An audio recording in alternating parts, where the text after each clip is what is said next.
Land back, everybody. Land back. Welcome. Welcome to our Black Hammer Organization live meeting happening live right now on Black Hammer TV YouTube. Welcome. Land back, everybody. Land back. Welcome. Welcome to our Black Hammer Organization. Sharing this YouTube live right now. You want to be sharing it on your Twitter, on your Facebook, on your Instagram, on your email, wherever you are right now. Share it. And we're going to get started in doing what we do best, doing work for our people. And one thing that most to work for our people is exposing the enemy, exposing those who wish to do harm to our people, exposing those who wish to put themselves first above the people, and especially those who work explicitly against those serving the people. And so my name is Chief Oju. I am representing the nations of Africa and Boriken. I am of the working class with some petty boo remnants from the college days. And I am representing the Agitation and Propaganda Office. I am chief of Agitation and Propaganda, and I use he, him pronouns. And today I'm going to be taking us through this exclusive meeting that has been brought to you by the Black Hammer Organization and our Black Hammer Times news apparatus, right? Where we're going to be exposing a Fed, all right? And so what we want you to do is make sure that you are still sharing this, because our people need to know this information. If our people do not get this information, that means they are being denied the opportunity to know who their enemies are. And our people have to know who our enemies are in order to know who they have to defeat in order to get their liberty, or to get their freedom. And so this is exposing a Fed. But of course, before we begin any kind of political kind of presentation, we have political education, all right? And our political education comes from the one, the only Mao Zedong, right? And we are going to read again, US imperialism is a paper tiger, because a paper tiger is something that may be less scary upon discovering its paper. But until you know it's paper, you have to treat it just like as you would any enemy. You have to treat it just like as you would anything that you might think is dangerous. We cannot let paper tigers be the thing that are our downfall. We don't want to let the fakeness be our downfall, right? And so this is US imperialism is paper tiger.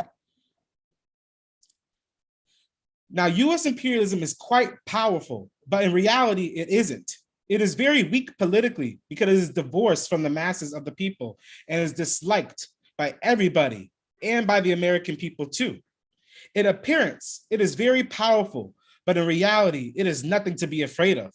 It is a paper tiger. Outwardly a tiger, it is made of paper, unable to withstand the wind and the rain. I believe the United States is nothing but a paper tiger. History as a whole, the history of class society for thousands of years has proved this point. The strong must give way to the weak. This holds true for the Americas as well. Only when imperialism is eliminated can peace prevail. The day will come when the paper tigers will be wiped out, but they won't become extinct of their own accord.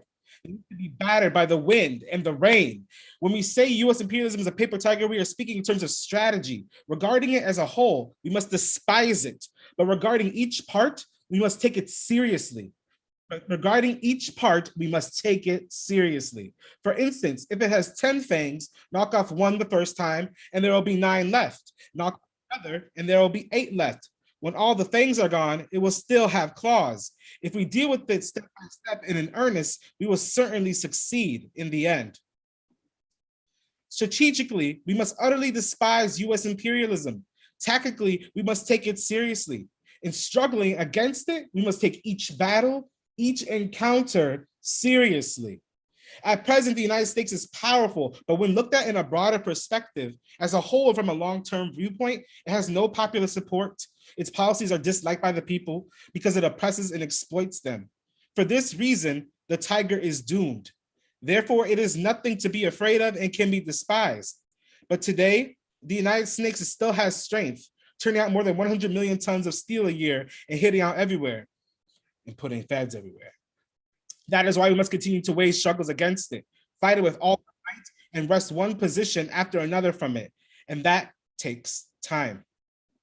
It seems that the countries of the Americas, Asia, and Africa will have to go on quarreling with the United States to the very end, till the paper tiger is destroyed by the wind and the rain. Land back. Now, if you understand what a paper tiger has to be, a paper tiger is something that the enemy puts in front of you because they can't put the full force of their army and of their force in front of you because they have to put it all over the world. And so they have to put paper tigers in places to keep people scared enough until it is time for them to put the full force on the people that might rise up against them. And one of those things that they put, one of those fangs of the paper tiger is a Fed, are people who infiltrate revolutionary organizations, who infiltrate resistance movements, who infiltrate the masses of people who are fighting for their liberation in order to distract them from their fight for liberation, in order to pull them away from their real interests, because the real interest of our people is freedom. And we know that. So anyone who's pulling people away from freedom is someone that only the enemy could have put into our communities. And so I want to open it up a little bit for our chiefs and for people here to tell us, what does it mean to fight a paper tiger? What does this political education show you that we must do as revolutionaries? That how do we defeat the people that might not look all that intimidating, but in the end could do the work of harming so much in the end? So drop an X in the chat so that I can call on you. And for you to, yes, tell us exactly what does it mean for us to fight these paper tigers?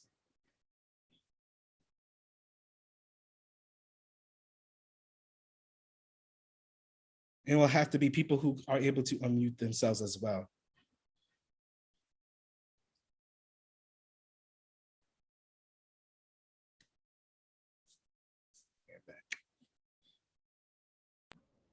Land back, we have Chief Mace put an X. Oh, I did not see that. Go ahead, Chief Mace, go ahead. Don't come directly to me. Centralism. Land back. I really want to unite with this PE and everything that was laid out. These paper tigers, right? We've got to understand that, they're always going to try and attack the revolution. But, like Mal lays out clearly, as long as we stand united as colonized people through organization, leadership, and unity, right? None of these things can stand against us. And so that's what today is for, right? For us to come together and show the power of what colonized organization can do against these paper tigers, against, the imperial forces. Against these imperial forces. And so just super excited for us to, lay out all of this information today, expose this Fed, let the people know that, we are actively, fighting the state and showing them, it doesn't matter what comes our way, Black Hammer can overturn it. And then even more than that, us getting into the work, right? And showing that no matter what's going on, feds, no feds, the state, no state, we're going to continue doing the work and we're going to continue serving our people. And so we've got some big plans in store for everybody. And I'm super excited for everyone to see, what we got in the works. But yeah, land back. Land back, yes, right? Exactly. They're going to see, the people are going to see the work of not just the work that we do on the ground for our people, but the work in protecting our people from those who would wish and dare to stop that work. I see what we're learning about. All right. So laying back, do we have another X for this political education? You can send it directly to me because as we see, we protecting this room. So yes, protect this room. I don't know if they have that option, comrade. Yeah, I don't think they do. It had to come from midnight. You understand? Yes. Try to take the neck off. We have to. All right, we have Minister Wren put an X. Minister Wren, go ahead. Land back, y'all. Yeah, I really unite with this PE. It's one of my favorites by Mal. And I really appreciate it because honestly, like when I think about it, paper tigers are just those people that talk a lot of crap. Like they just talk a lot of stuff, but they don't actually do anything.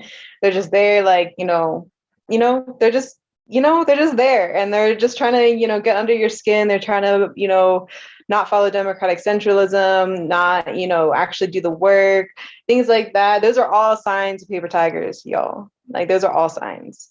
or they're like not really here to build self-determination. Like they're here to like get stuff from the organization, not actually give, like serve the people in their community, serve the masses, right?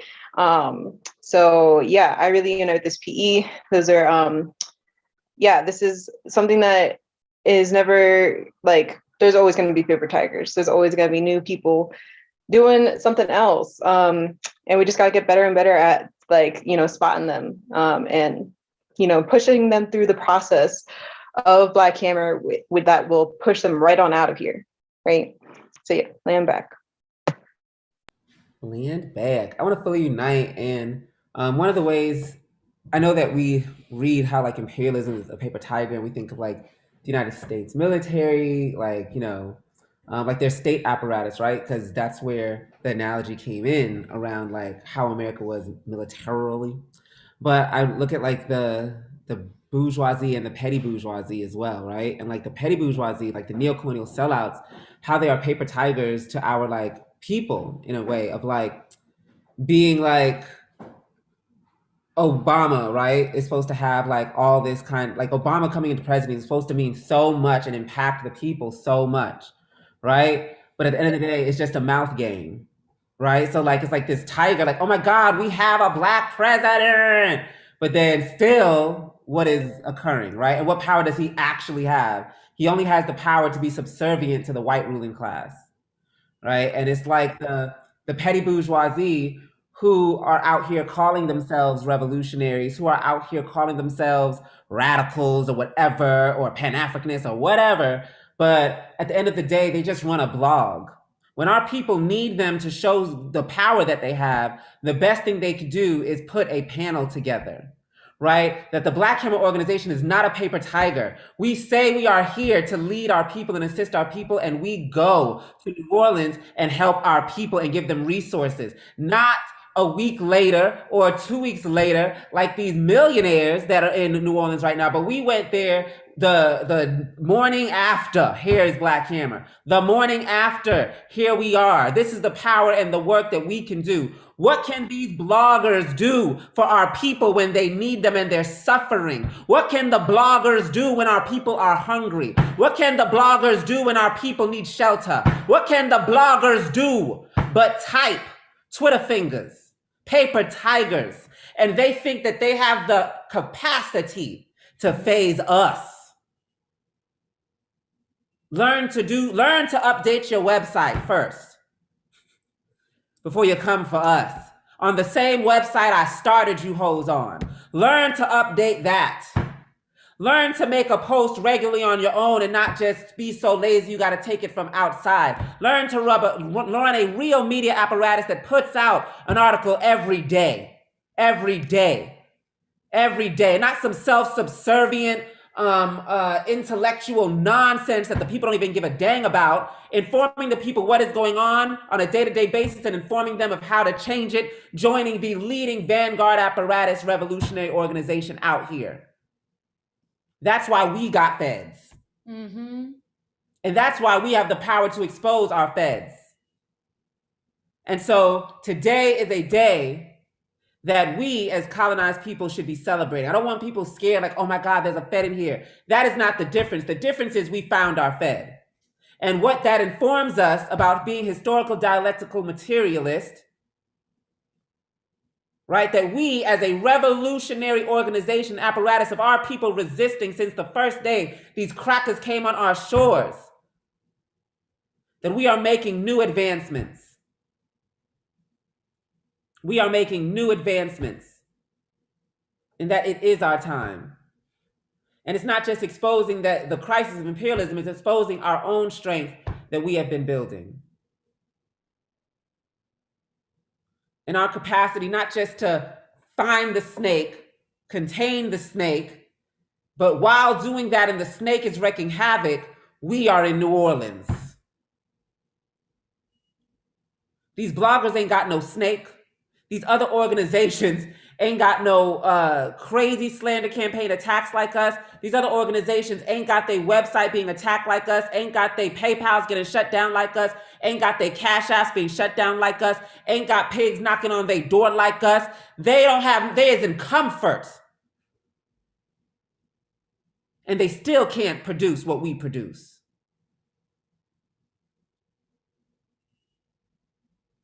They still can't produce what we produce. And what we produce is power. What we produce is power. And at the end of the day, we different. We different. Land back. Go ahead, Ochu. I just wanted to celebrate.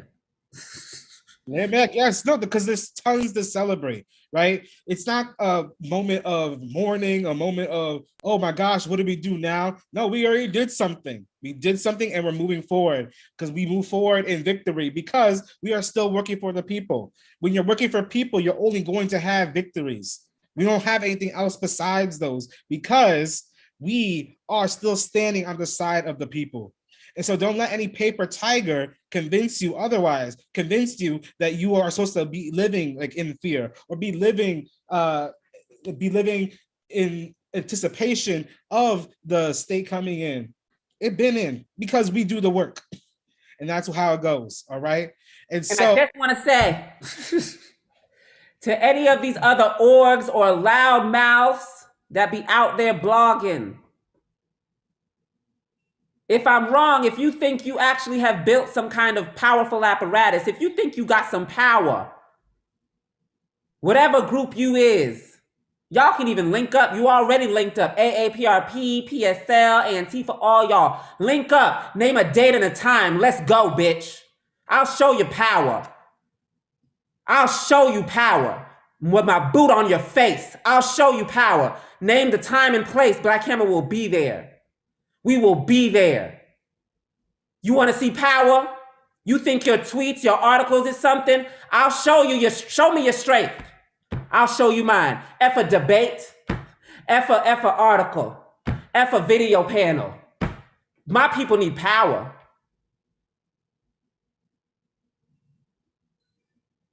Name a time and place, baby girl. Eshu will meet you. Laying back. You heard that call? You heard that call? If if it was the days of old watches, I would be looking and tapping it, seeing when's the time. Laying back. All right. So we about to get into it. We about to expose this Fed. And before we do, I want you to make sure that you are getting your phones ready, getting your social media ready, because we about to blow this up. All right. And so remember that all imperialists are paper tigers. All right. And so about to expose who this person is, but then once we do, we're going to go into a little bit of information about how this person did what they did and how they impacted the organization, right? Because we know they impacted the organization, but of course we have overturned contradictions. And so without further ado, 3, 2, 1. Mahamadou Ahmed Dian is the federal agent that we have exposed in the organization. Black Hammer Times has done investigating, has done the work to look and see exactly just how Mahamadou, who some of you may know as a former chief in the organization, for some of you who came after their time here, you'd be like, who this? Well, this a Fed, all right? And so we're going to talk about exactly just how Mahamadou worked their way into this organization and how they impacted the work through Fed work, all right? And so where did it start? Where did it start? We're going to pass it off to CIC Commander-in-Chief Ghazi to talk about exactly the origins of this and the origins of their connection in the past. All right, land back. Land back. And then at the end, we're gonna have the what is it called, Oju? The receipts. Oh yeah, the receipts coming, y'all. The receipts coming, but we're gonna lay out just first how these things are connected to us, and we'll show you, y'all. We got the receipts. Trust me, los recibos. We got them like that. Land back. All right. So I'm gonna make this quick because well, I'm gonna try. I am. Because again, we laying out this and then we moving forward. Because at the end of the day, these agents are supposed to stop us from going forward. They're supposed to stop us from serving our people. And that is the most important part for us in this work. And so when I told Chief Oju, I said, Chief Oju, make it 30% about this Fed and make it 70% about what we about to do for our people, especially in New Orleans. So long story short, I was part of another organization, the African Socialist People Party, or the I think that's what it was called. I can't remember. And so I was part of this other organization. I was in there for a while. And when I would say about 2000, I joined in 2015, early 2015, early 2014, and I met Mohamedou Ajayi Diogni at or AKA Ahmed in 2016, early 2016 around, and he went to Hampshire College, and he applied to join the organization, and he would come and visit while I was in this other organization in Florida. He would come and then he would go and he would like disappear. Like he would do work and then he would not, and then he would just like disappear. And one of the elders in the other organization, the Socialist African Party, said to me that that's a telltale sign of a Fed or whatever, somebody that comes in the work and then just disappears like that. And I was like, oh, okay. And so we began to be close because they would come in and just talk about like all the different ailments they would have. They always had like a real sob story, like just real issues and stuff like that going on or whatever with the family, with their mental health, the usual Crimea River Tumblr page. And so then they left the other organization that I was in. And so I was like, okay, that's weird, whatever, like that. But then I continued, and then I went and I left, and then I started the Black Camera organization. And then they quickly like came back out of like nowhere, like on my page. And I'm like, okay. And they were just like, okay, what are you like gonna do, whatever? And I was like, I'm gonna build my own organization. And they're like, okay, bet, I want to be on. So I'm like, okay, cool. And then was like, always around and stuff like that. But throughout, from day one, was always dropping the ball. Like never got the job done. Like every position, like you see, they was in security. People probably don't even remember that. They was in membership. Well, first they was like in campaigns. First they were in campaigns and they did like a horrible job. They had like a barbecue that they did not call anyone to come. They did not do any of these things. And this was a barbecue to raise funds for two girls that were being sexually abused by their white stepfather. And so this was like, okay, you didn't put any work into there. And it was just always moving around in the organization like that, like always having the good words and stuff, but never having the work to back it up. And was just really eager in like growing like a subjective like relationship with myself and things like that. And so yeah, did I answer the questions? So then, this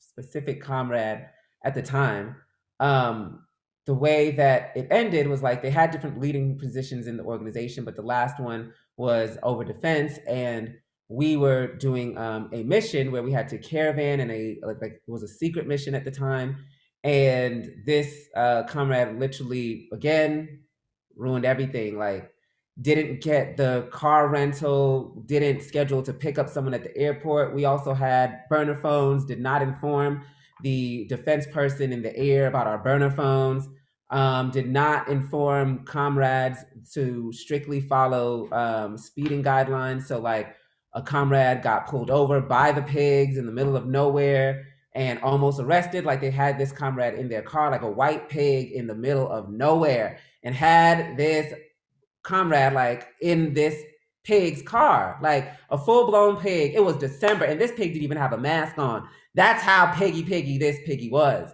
And so when we came to a gas station, I was livid, and I criticized the comrade for speeding, but I also criticized Mohamedou for not giving this comrade the directions that was given to them to make sure not to speed. And I'm criticizing them. And I said, okay, so now you need to run around the gas station that we parked at 3 times and do 50 push-ups until I tell you to stop. And so the first comrade A, is doing it, right? Comrade B, Muhammadu, is having attitude, being mouthy towards me. And I'm like, nigga, you just almost got us killed. This is a lot of vibrato. And I was like, if you don't want to be here, then you can go. Like, you don't got to be here. And so that's when he like just said, fine, and jetted. And then when he started walking, out of nowhere, he pulls a phone out of his fanny pack, and we were supposed to leave all of our phones back in Colorado. So it was like, where did this phone come from? And I had confirmation that his phone was actually in Colorado. He did not bring this phone. This was a phone in Colorado. So I was like, okay, extra phone. This is crazy. And so here we are. And then he left the organization while he was no longer in the organization. What he began to do was to start to work in different comrades in the organization's heads in the outside. And we found out that they actually started a clubhouse a clubhouse account where they would have group sessions and talks with different Hammer members, right? Winning them to gossip, winning them to subjectivity, winning them to doing Fed work, winning them to not working. He also recruited into his den of state to collaborators, the leader of our recruitment. I forget her name, Gabby. What's their official name, their legal name? Gabrielle Middlebrooks. Gabrielle Middlebrooks from North Carolina. That he said that Gabrielle Middlebrooks from North Carolina said that she like recruited the people in her membership not to like recruit people. He also worked in on Zito Mata, and Zito Mata started to gossip about what happened when he left the mission when we were doing our caravan or whatever, and said that I abandoned him to a new comrade. Zito Mata told this to a new comrade that just joined and sowed doubt into this new comrade. So Zito Mata was being worked by this Fed as well. And so but the story is, at that gas station when he left, Kawatli and also Slim at the time, and Charlotte, you were there, went to go look for Muhammadu. They couldn't find Muhammadu, and it's been 10 minutes of us looking, and they come back and they say, Ghazi, what do you want to do? Like, what do we do? And I was like, we got to keep going. We got to keep going. Mm-hmm. He left the mission. I am the leader. I must unite with the mission, not with my individual relationship that I have with this person. I'm not going to end up like Patrice Lumumba, who turned away from the mission for his wife, and he got killed, and the Congo never had a revolution. I'm going to stay with my comrades. I'm going to continue to lead the mission. So you abandoned us. We did not abandon you, right? The vehicle that is going to give freedom to the masses of the poor and working class colonized people can only be abandoned from. Right? We do not do the abandoning. We are on the same ship, the same road we told you we were on since day one. Today, this is the road we are on. If you decide not to walk that road no more, then that's fine, but we're on this road. Mm-hmm. And so that's that on that. And land back. Land back. Yes, as you can see, that's where it started, everybody. That's where it started, and look what it grew to. And it didn't just grow into one single person doing work on their own. It grew into them working other people to do that work for them. And that is the true thing to fear about Fed work, is that it can work on other people like that. And so we want to talk a little bit right now about just how exactly Muhammadu's work impacted everybody else, right? And all of our work in this organization, right? So, and so we want to make sure that we are talking about exactly in our offices, what was it that made that Muhammadu did, what exactly was it that Muhammadu did that made our work a little bit harder, right? For instance, when I learned about the phone situation, because I was there for that, right? For that conversation, it blows my mind, right? That someone who was supposed to stick to a mission, supposed to be defending the organization and the people, will all of a sudden have a way out that no one else knew about. And that, for me, said a lot about how the work used to be over time. Yes, like I remember Mohamedou being in a lot of different offices and being in a lot of different places. And at first I was like, okay, they're trying to get their footing maybe, right? But especially when it came to running the region, when I was running the Midwest region, it became not really advice and more of just pieces that I had to keep synthesizing together myself, right? And then that would just lead to further stress as a leader, where I'm supposed to be learning this leadership from somebody else, apparently, right? And so we want to hear from other leadership. Give an X to Commander Ghazi, they'll let you know when you can go. But yeah, how exactly did Mohamedou's presence impact your office, impact your leadership, impact your development, right? Because a lot of people were under Mohamedou's time, right? So yeah, go ahead, drop an X and Commander Ghazi will call on you, land back. Land back. First X is Sundiata. Land back, everybody. Yeah, so I want to deepen a little bit what CIC had brought up around that road trip. I was the defense person in the air, if we want to call it, on that trip, and we really do have to internalize this as an attempt against the life of our commander-in-chief and an attempt against the life of a number of cadre chiefs and revolutionaries. Like we've laid out, this person was the Minister of Defense at the time. I was serving under them as the Chief of Defense, and I was not informed the number of the burner phone they had purchased, the time they would be departing, the kind of vehicle they were driving, the route that they were taking. There was no travel plan. Now, if you know Black Hammer, you know that we take travel very seriously, right? And we have travel plans that are very detailed in laying out the safest way for us as colonized people, as colonized revolutionaries, to travel, knowing that the pigs will try to prey on us. And one thing that we have to be very mindful of is that this, purposeful clumsiness, right, dropping the ball repeatedly, is the Fed work that will, end up taking people's lives, right? This person, when they got pulled over for speeding, because this person did not inform them, how to drive, did not hold them to the travel plan, this person was asleep in the back seat, right? While there was a pig there who was threatening one of our comrades' lives, right? Who was a threat to all of our comrades' lives via coronavirus or via pig violence, which happens to these African revolutionaries, right? To these colonized revolutionaries. It was also very obvious, they had pulled out the phone. They were, supposedly stranded in this place, whatever, this flyover state that our comrades are traveling through. But it was discovered that they were right back at the house where they had left from almost immediately, as if they had some sort of assistance, right, to get back.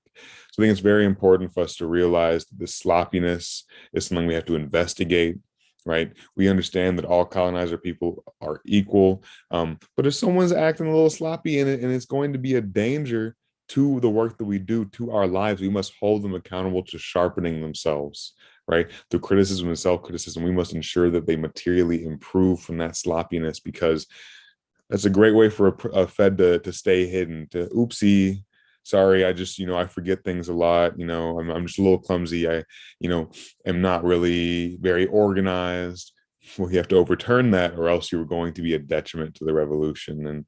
And knowing that this person, I was also under their leadership in my role as the chief of the Southern region, right? It was always sloppy. It was always, now looking at it, very intentionally sloppy, intended to, disunite us from each other, halt the work from going forward, and just cause more bumps in the road. And we are very lucky, we are very blessed that our commander and the comrades who were accompanying them on this road trip held their stance that they did, acted in the way that they did, and did not have their lives taken by that pig, which seems to be the planned outcome that this Fed had in mind. So Yeah, I'm really thankful for Black Hammer Times for exposing this, for having this information and exposing it, because it is incredibly important that we all see what it looks like amidst our ranks, right? So that whenever they attempt to do it again, whenever there is another agent that wants to take the lives of the revolutionaries that are going to lead our people to freedom,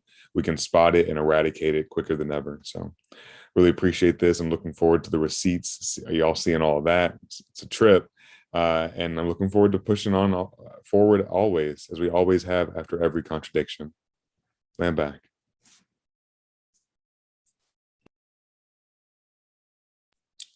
Land back. Thank you for sharing that, Chief Sundiata, right? It's that this organization, from someone who's supposed to be working so much over time, right? Land back, who's our next speaker? Coatli's next. Coatli has the next X.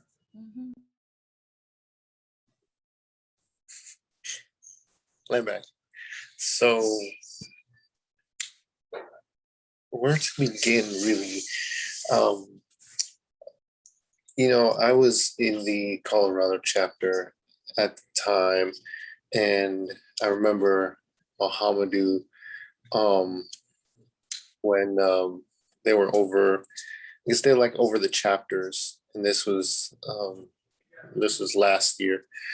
I remember Mohamedou giving a lot of very just sloppy direction in terms of how to really build the chapter. It just wasn't very well organized. And, as Chief Sundiata laid out, a lot of that was intentional, of keeping like the organization from growing. And as Commander-in-Chief also laid out, I was also on that mission to Atlanta, and just I really want to emphasize like how sloppy that work was, and the intentionality behind a lot of the things that Mohamedou did, like not having the cars, not having the cars ready for the trip, and also picking like the worst gas stations like in the middle of nowhere that like are easy pickings for like anyone to like come attack us, right? We're revolutionaries, like why would you have us go like stop in the middle of nowhere,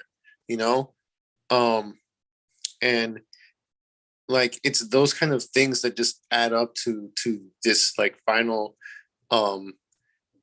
summation of Mohamedou is a Fed,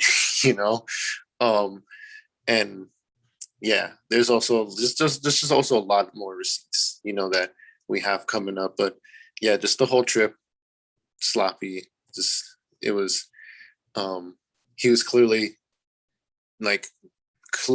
wanting us to be harmed and to be hurt, and just it was, once I saw him pull out the phone, everything made sense, like Fed. That's all I've got. Man back.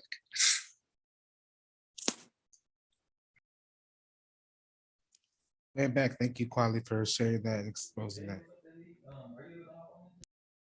Next, we have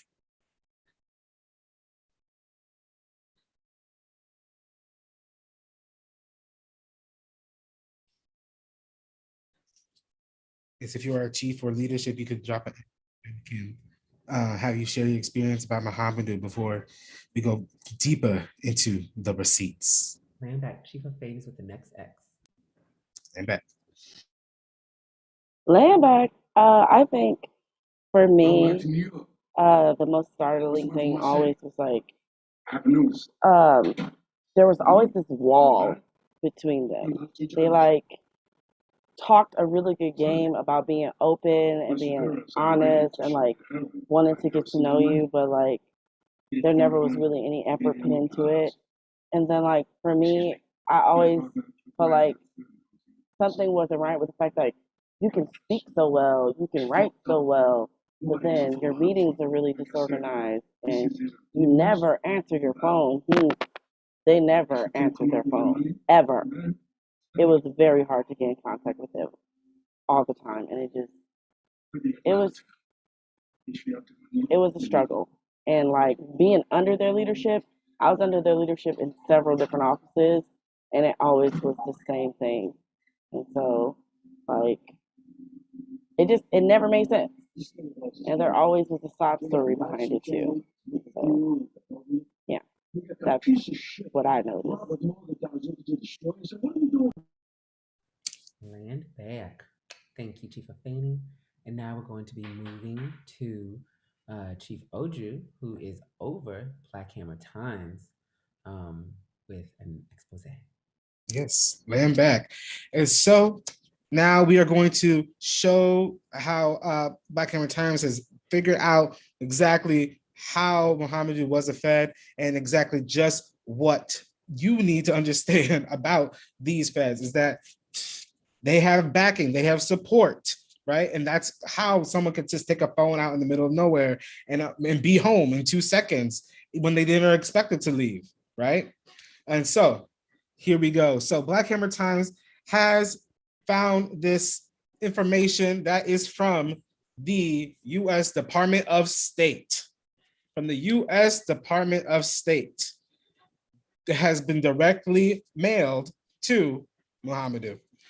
And it says, dear Mr. Diagne, the Department of State's American Payroll and Pension Operations has completed its review of your payroll account. In reviewing your account, we have determined you are overpaid in the gross amount of $2,030. The department's records indicate that this overpayment resulted from salary. You are paid 280 hours of regular duty for P period, blah, blah, blah.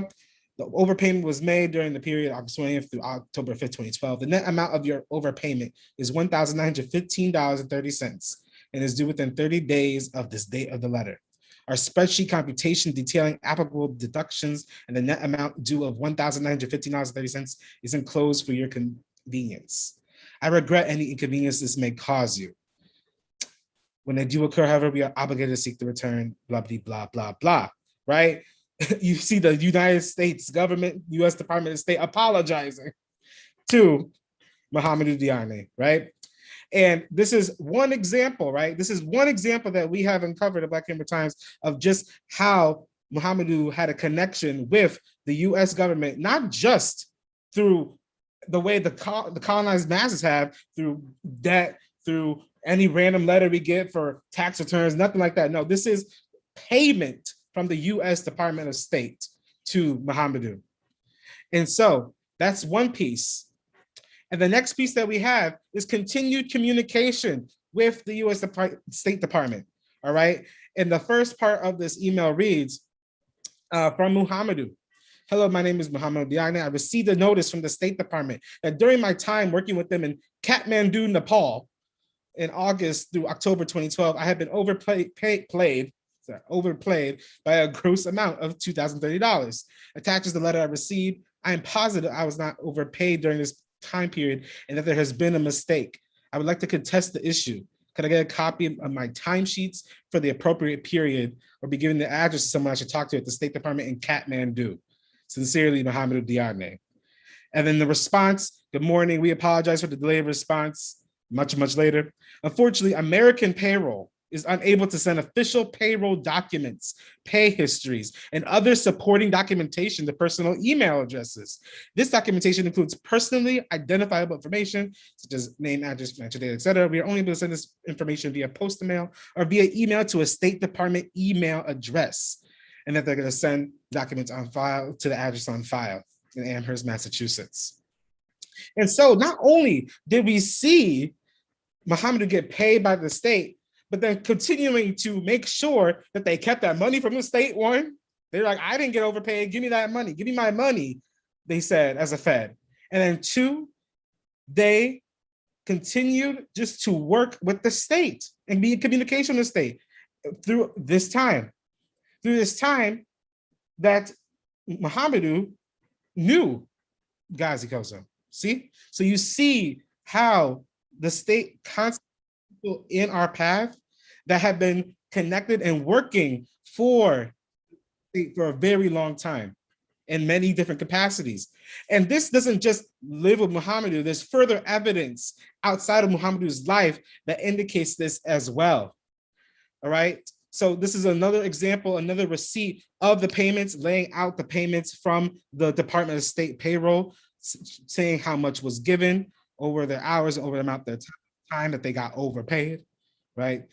Black Hammer Times got this from a source that we won't name now, but we have received these documents in order to show that we did indeed have a state-connected Fed within the organization.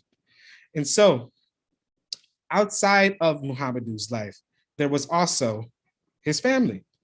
And his family has connections that are very recent and also less recent, but these connections are very deeply embedded in US imperialism and neocolonial sellouts.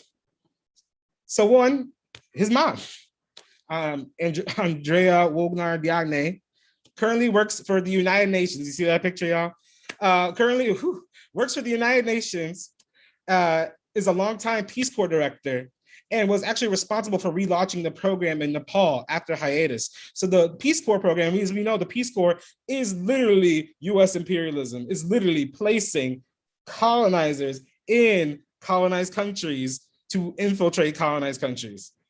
The Peace Corps program in Nepal ended in 2004, but they decided to relaunch it in 2012, clearly as during the Obama administration, there was constant turmoil, which means colonized people rising up in Asia. And so they restarted the Nepal Peace Corps program, and who restarted it for them? Andrea Wogner Diagne. That's one. And then this other, like, oh, wow, that's one old picture of Muhammadu's dad. Well, they ain't Muhammadu's daddy. That's Muhammadu's granddaddy, all right? Blaise Diagne, who is the first African to be in the French government. The first African to be placed in the French government as a sellout from Senegal. He was responsible for maintaining the colonial connection between France and Senegal. So much so that the airport in Dakar, which is the capital of Senegal, the biggest city, the biggest airport in that country, is named for Muhammadu's grandfather. And so we see just how deeply connected Muhammadu is to the state, not just via themselves, but via their own line. And so if you don't understand how the receipts from the payment, to the receipts from the family, to the receipts from the communication line up to this, then you are missing the paper tiger, y'all. You don't see it in front of you. And you have to see it in front of you because it's going to be the thing that helps protect you and helps you move forward to move on towards your victories. All right. And so make sure that you are paying attention to what you see. And what do we continue to see?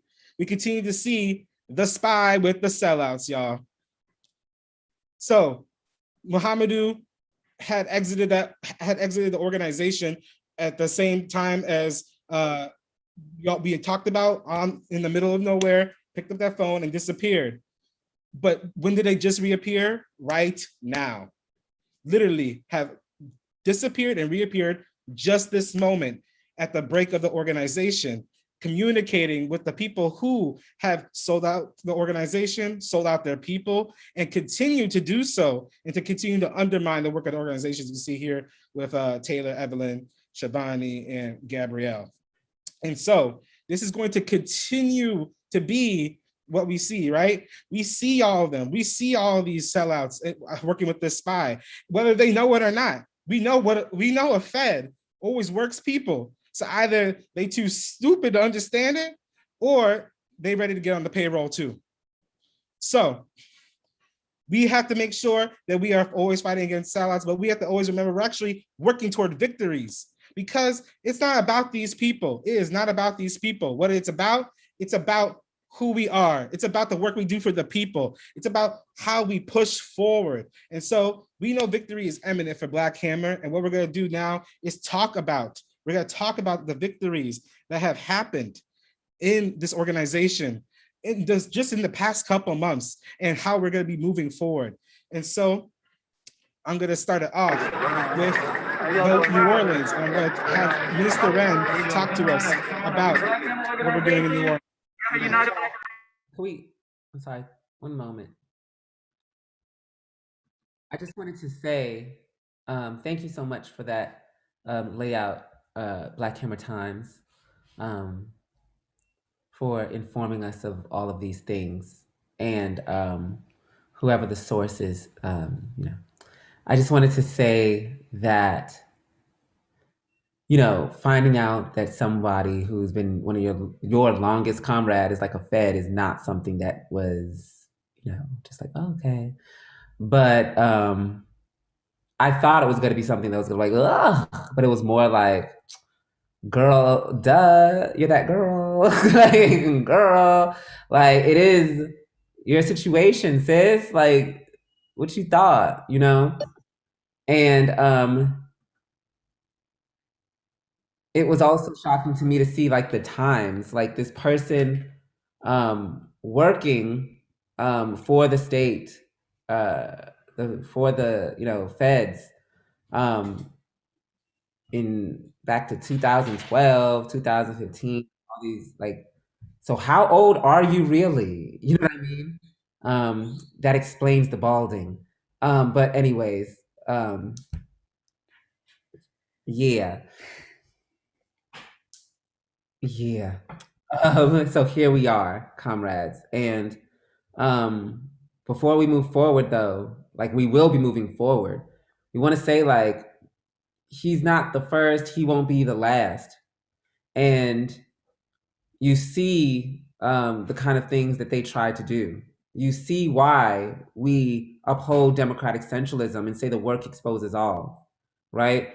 And how if any of the people that he won through gossip and creating subjective relationships even said, you know what, I want to raise this to our leadership. Like, let's go through the process. Let's have a meeting. And he aggressively worked against people raising it to leadership because it would have forced a meeting with everyone. And in a meeting with everyone collectively, including the people that you are saying is guilty of a charge, you give them the ability to defend themselves. Even the United Snakes government gives us courtrooms. Right, to defend ourselves. But somebody, if they are not giving the ability of the other person to defend themselves, right? And so you can say all these things about me, you can say all these things about the organization, but you never brought it to the organization to meet with, because then there would have been receipts. And then people would have had to make decisions based off of an objective reality and not off of the subjective whispering that you were putting in their ear. And the gossip. You see, somebody that manipulates you is not me, who shows you proof and receipts on a daily basis and exposes even our own bank accounts on Instagram, that is willing to even say, chalk it up. When was this said? We record all of our meetings, so let's go. Right? Or ask me, why did you text this like this on this? And I could let you know, I texted this because of this reason. And just so you know how these feds work, right? They got a text of me saying I don't want you giving these Africans no more money. I don't care if they talk about they about to die, do not give them any more money. They need to raise it on their own using our platforms, using the platforms of the organization like everyone else. And the reason why this was stated is because someone we thought was a chapter chief in Sierra Leone lied and said that their daughter died and faked up papers and took money from the organization, from the people for their individual selves, and was not doing the work that they said they were doing on the ground with that money. So instead of us continuously falling into the trap of subjectivity, we need to speak of self-determination to all of our comrades and stop this liberal nonsense. That's why I stated that, so that no matter what the story is, I'm done with the sob stories. because we did check the papers that he forged about his daughter, and it was all false. We did check the pictures that he made with an actual nurse who said none of this looks right. With a nurse who looked at the medication he said that they were getting and said, nope, this is not the medication somebody would get. Like, this is not right. And then we went and took those same files and reached out to the hospital in those areas. But money and resources already sent and spent. That's why. But they don't want to offer you that ability to have that conversation. You could have had a conversation with all the other comrades that dealt with that contradiction and has been dealing with that contradiction, not just in Africa, but all over, including the United States of America, of people stealing money from the organization, using it for their individual selves, like Boa or Bruno. And we could have had a conversation. But instead, here's a screenshot, whisper, whisper, gossip, gossip. Don't ask this person what actually occurred. So you can make a historical, dialectical, materialist summation. That's why we don't say don't gossip. It's not that it's not that we have something to hide. It's that we don't have something to hide. So bring it to us. That's why we say don't gossip.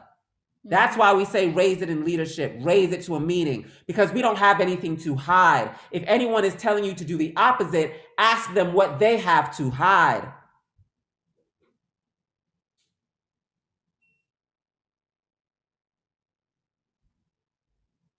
Payroll, there. You can say what you want, mean, pushy, whatever.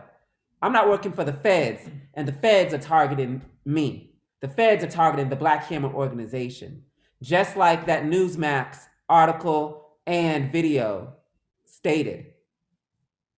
And you see all these petty bourgeoisie, who they call themselves Pan-Africanists, things like that, attacking the only organization on the ground that even resembles the Black Panther Party and what they were doing in the world. The only organization that resembles the UNIA, the only organization that resembles the revolutionaries in Vietnam, the only organization that resembles the Communist Party of China when they started, the only organization that resembles the Communist Party of Cuba when they started. We're the only ones, and they all attack us. But I'm not surprised, because if you look at who they were prior, I mean, you have AP, what's it called? The All African People's Revolutionary Party that was started from Kwame Ture, Stokely Carmichael, that literally fell into the hands of the CIA, going up against the Black Panther Party and even orchestrating a drive-by shooting of the Black Panther Party. Consistently overwhelmed with jealousy, petty bourgeois jealousy against Huey P. Newton, because he thought when Martin Luther King died that it was his turn. But then the people gravitated towards Huey and the Black Panther Party. And then he tried to join the Black Panther Party, struggled to be a leader, even though became a leader based off of his name, not even coming into the party like everybody else and then working up. Said, no, I'm big, I have a big name, I'm from SNCC, da-da-da, and then tried to take it from Bobby Seale and Huey P. Newton, and then they kicked him out because he was causing so much turmoil and division, and then started division there. So why would I not think anything of his continuation? Black Alliance for Peace, Black Lives Matter, all excretions of the NAACP that attacked Marcus Garvey organization. PSL, Communist Party USA, that has attacked every anti-colonial, colonized-led formation since their conception. Black, brown, yellow, all of us. Anytime colonized people did anything, here comes Communist Party USA to attack us. So anyways, land back. So we're moving forward. And this is who we are. This is what we're about. You have to understand where you're at. More than anything, you have to understand where you're at. But know that the power of the people reigns supreme. And no matter what they thought they did and what havoc they thought they reigned, at the end of the day, it's location, location, location. And the Black Hammer headquarters is in the middle of a majority colonized city, Black and brown people in Atlanta, Georgia. We are in the sea of the masses of our people, the nucleus.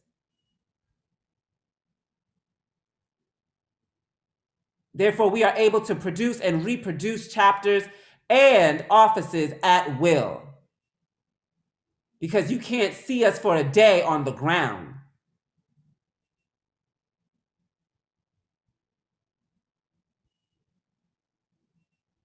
Land back. Go ahead, Oju. Show them what real poor working class work looks like. Show them what work looks like. And this is not the work of the organization since we started. This is the work of the organization recently in the midst of a war, in the midst of an FBI insurgents in our organization, in the midst of this slander campaign attack. I say this to any of these other orgs or bloggers. What have you done in the past 2 months but have my name in your mouth like Colgate? Measure up. And you know what? I'll hold my hands tied. This is the accomplishments of the Black Hammer organization the past 2 months. You can actually go and versus this, just this, not a whole catalog, because you can't handle a whole catalog. Here is our single that we released for the summer. We want to face our single we released for the summer for your whole catalog, bitch. Your whole catalog. APSPs, you started before I was born. Your whole catalog. All African People's Revolutionary Party. Your whole catalog. You started before I was born. Black Lives Matter. You've been here for almost a decade. Your whole catalog can't verse our hot single for the summer. PSL, your whole existence, even, and match it up with Communist Party USA and Workers' World Party, match it up against what we've been doing, not for a whole 2 years, just for a whole 2 months while you were slandering us. All of you others that I can't remember the name of because you've never made a local article. They mad because it's our names on the national papers, our names on the national news, our names on international news. I've got an interview set up for tomorrow for international news on the relief we had for NOLA. I mean, what you doing? What you doing? The news can't cover the fact that you're blogging and tweeting. The news can't cover your Medium post, baby. The news can't cover that. The news can't, you know what I mean? I mean, y'all releasing articles on us, but like, baby, we don't even call those articles. We call those blogs. Like, our articles hit like Fox News, like, that makes like, what was it? Like, hits up to like, what was it? Like 100 million? Like, I don't know you like that, Brian. I mean, you barely got 100 hits in 48 hours of you posting that art, bruh. My TikTok has more reach than your entire catalog on that blog you've got.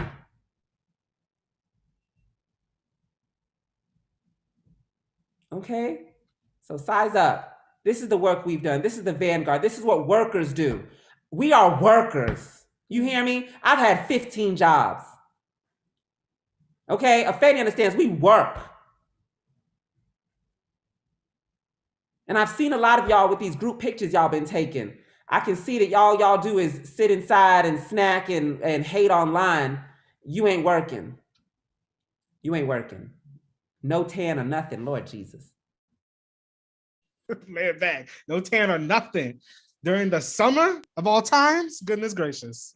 That means you ain't out there for the people, right? And yes, we have dropped the hottest single of the summer out here on these streets, literally on these streets, because our hammers are out here on these streets working for the people, all right? And yes, we're not gonna let any of the havoc that people who were feds or Souths try to put onto our organization, we're not gonna let that do anything to us. We are going to keep on working, and let's look at our hot single of the summer, all right?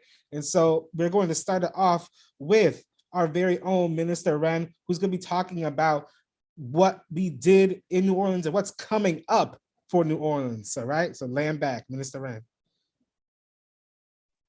I am back, everyone. Yes, as y'all know, New Orleans and Southern Louisiana got hit hard with Hurricane Ida, and not just New Orleans, but all around South Louisiana, right? And so, not even like driving through the remnants of the hurricane, the Atlanta chapter went out into New Orleans, and we're giving out over 1,000 care packages that included food, socks, like just the bare minimum, that like into areas that people haven't even been in yet, right? And so that's what the work that we have been doing on the ground while all this, while all this bed work was happening, right? So, we are pushing forward, and that is, that's all that we can do, right? Like that, we are here to serve the people, and that's what matters most. So we're gonna be going back, y'all, and that means that we need resources, because we want to not only be giving out like care packages with like food and like toilet paper and things like that. We want to be giving out tarps, and tarps are expensive. Depending on what size you get, they can be anywhere from 16 to 20, over $20 each. So if we are trying to do even one block, that's already over $100, right? So we need to get resources in here so that we can actually, serve the community in a way that they can actually have a safe living space that won't get like flooded, right? That won't get, water damage into their homes. So we need funds so we can do that even better, bigger, do this bigger and better than before, right? Like, the first trip was already amazing, right? Like we already served our community, like this community and several others. And we're going back to not just this place, but other places, right? We want to hit up all around New Orleans, right? So first of all, if anyone has, knows anyone that has been impacted, not just by Hurricane Ida, but this follow-up tropical storm, right? This follow-up, it was for a period of time, a hurricane, a hurricane. But it, this is causing like flash flood warnings to go off in Southern Louisiana again. So if they don't have tarps, if they don't have some simple items to prevent flooding in their area, then it's going to have the damage is just going to keep getting worse, right? And so we need to get down there again very soon, within a week, right? So that we can serve the community and make sure that they are safe. I've been calling people all day trying to, hey, like, how you doing? Like, what's going on? Like, are you safe? Things like that. Just checking in with them. And we're doing that in the air, but we want to do that even more on the ground. So y'all, we're going to be fundraising so that we can get, these resources in.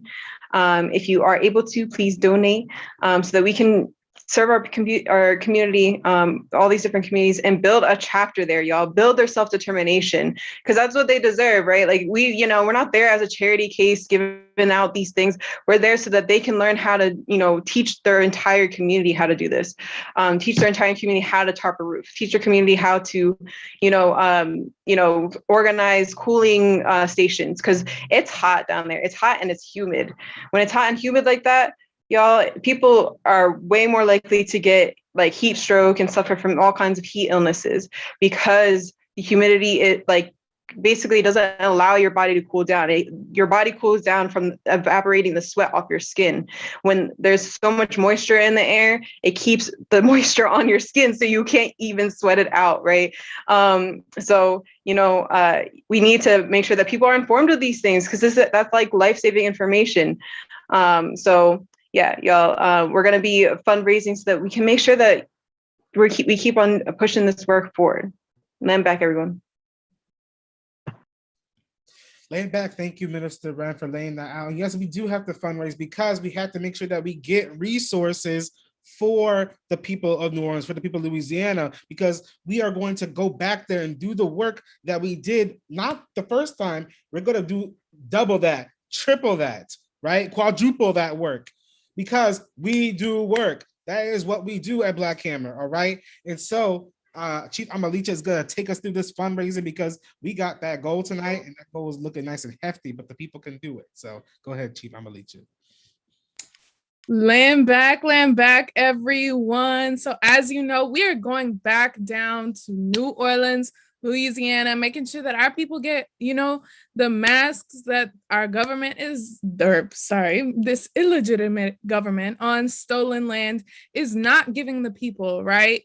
Hurricane Ida took out power in over 1.1 million homes all across NOLA. And we know that that's not the full report even, because these statistics be missing out on the people.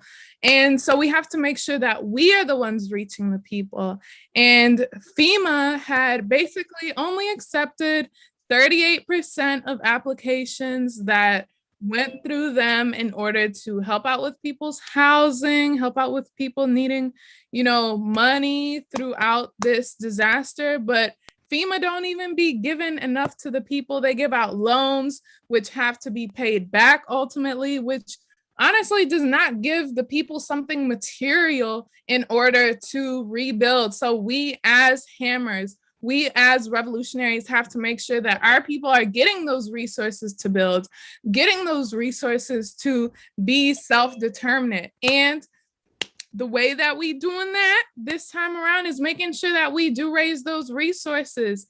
And our goal tonight is $2,500. So make sure to be donating to Cash App Rebuild NOLA. Yes, you heard that here, Cash App Rebuild NOLA, because we are out here making sure that the people are getting their houses, their roofs fixed. All right. If you saw in the video beforehand, that was North Galvez, the street called North Galvez, where we met hella people, and they all came running to our van, the beautiful people of North Galvez, so they could come through and get their care packages filled with granola bars, soap, filled with, trail mix, that omega-3 trail mix, because we got to make sure that our people are staying energized out here, because the colony be working them to death, even going through these disasters, right? These people still have to make sure that they're getting up on top of their roof to fix it up, and then their boss is calling them the next day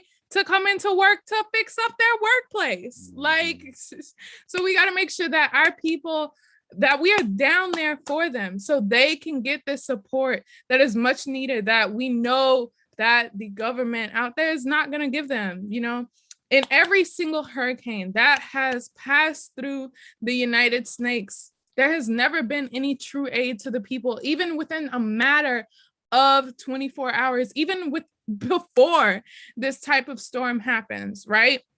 And so we as hammers will show up immediately as the disaster happens, right? Making sure that, if we got to feel the eye out a little bit, then we make it through, okay? A little rain ain't gonna hurt hammers, all right? But we have to make sure that we also have the supplies to get down there safely as well, right? So I see Chief Oju coming through with $50 for Thursday. Yes. So making sure that we reach that $2,500 goal. All right. You can pledge or donate now to Cash App Rebuild NOLA. If you don't got the Cash app on your phone right now, I'm going to tell you to download it. All right. And send a couple of dollars through to Cash App Rebuild NOLA. Okay. So, let's think about costs and whatnot when it comes down to this. So we want to make sure that we're giving our people meals out on the ground, because a lot of people, don't have access to their stoves, refrigerators are down, freezers are not working, whatever it may be, that is making sure that our people are sustained, right?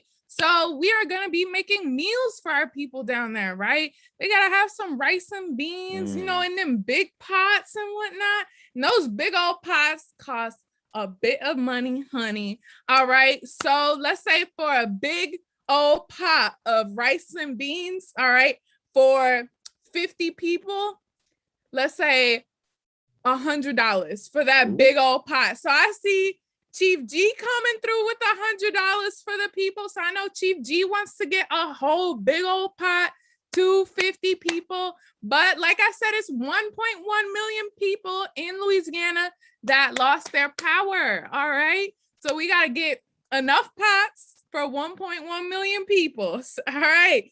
Chief Team pledging $20 by Friday. Okay, come through. I see somebody in the comments. $500. Okay, 5 pots for the people of rice and beans. Yes, come through and make sure that our people are getting fed when this government ain't giving them nothing. Okay, and making sure that, you know, I'm gonna tap back into y'all as we continue to go along. Oh, I see Commander Ghazi coming through with $40. Okay, that right there is one whole care package for the people. So who coming through and matching CIC with $40? All right, I see $5 from Comrade Dilf come through. Comrade Dilf, okay. That right there is gonna get somebody a granola bar. All right, you know those granola bars have all that nutrition in them. They got honey, and you know, honey is basically good in making sure that your skin is nice and everything. You know, if you put a little honey mask on from time to time, exactly, make your face shine. So you eat it in a granola bar, you got a shiny, nice, clear face. All right, Cholot got $100. Okay, Cholot won a whole pot of rice and beans to the people, as well as Shay Goon with another $100. So we got what, like 8 pots of rice and beans right now to the people. All right, come through, come through. I see a city builder person with $100. All right, come through, come through.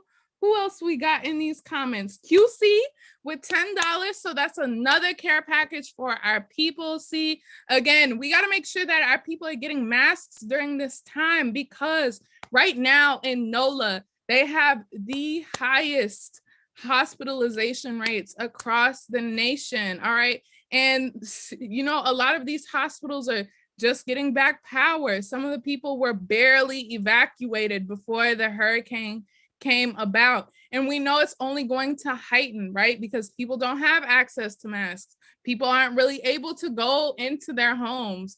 People have to find a way to get through these crowds at stores. So we as Hammers got to make sure that our people are getting those masks immediately, making sure that they are getting them in a safe manner, right?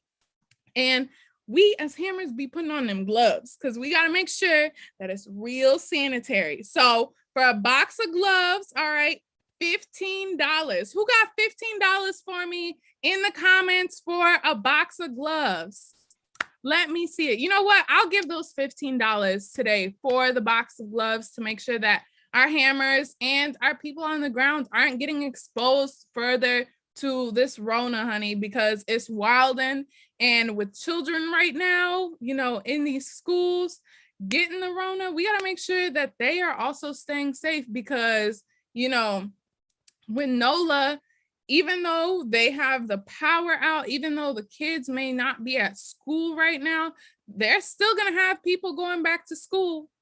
You know, this colonial system don't stop. So let's get those $15. I see $115 from Chief Solomon, period. Cash App Rebuild NOLA. So I know you want to get hella masks and gloves to our children, to our people out there in NOLA, but I'm gonna be back for y'all real quick so we can make sure that we reach that $2,500 goal tonight, to ensure that our people out in NOLA are continuing to get access to the resources that they need to build. Because, honey, our people out in NOLA, they angry and they ready for revolution. So land back. Land back, yes.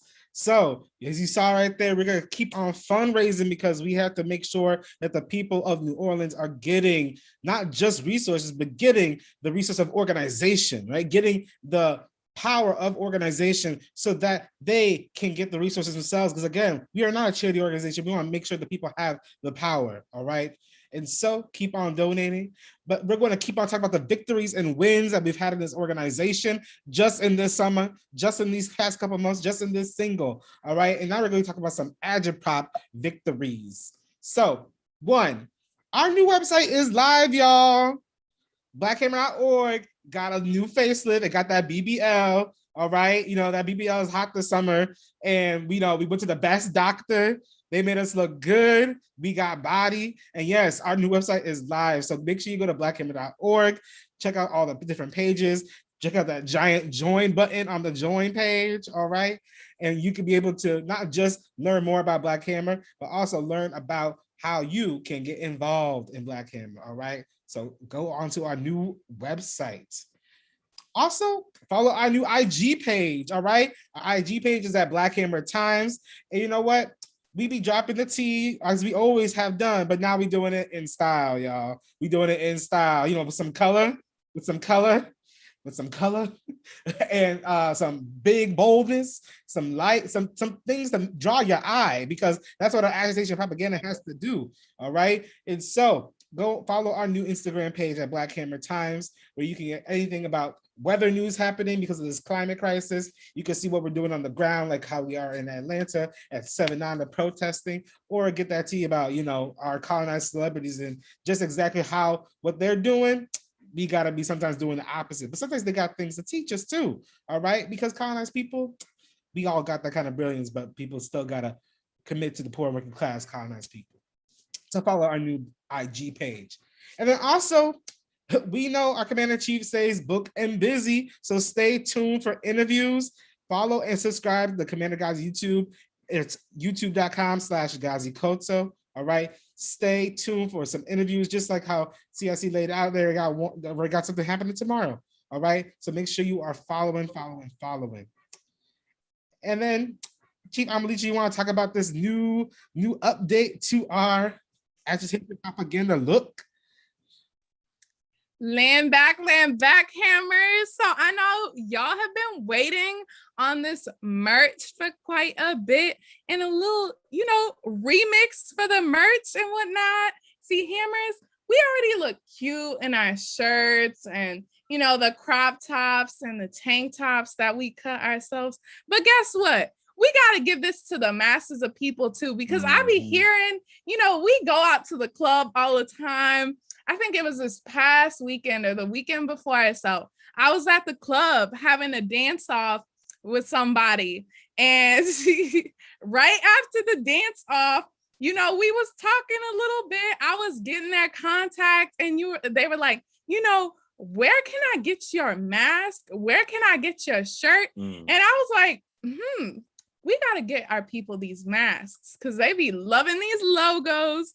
They be loving the mysteriousness, the militancy and everything. So we had to come through with the shop, honey. Okay, I know everybody been asking for a snapback hat, a beanie, okay, a windbreaker. So we got that for you in our new store, shopblackhammer.org. You heard it right here, shopblackhammer.org. And these pieces are just the beginning, all right? To start out, we already got 20 products on our site and growing, okay? See, I know y'all in California and in Pachamama and everything, y'all still enjoying the summer and the heat a little bit, okay? And Atlanta too, it's still a little warm in Atlanta. So, you got to come through and get this swimsuit, honey, because it's real cute. All right. You don't just have to wear it to the beach. You could wear it to the club as a bodysuit. And you know where you can get that swimsuit from? shopblackhammer.org. So I want to see people up in those comments, checking out the site and everything. What are you going to buy from shopblackhammer.org first? All right, come through with that merch. Get dripped out in all of it. Create your own tracksuit, because we got joggers too.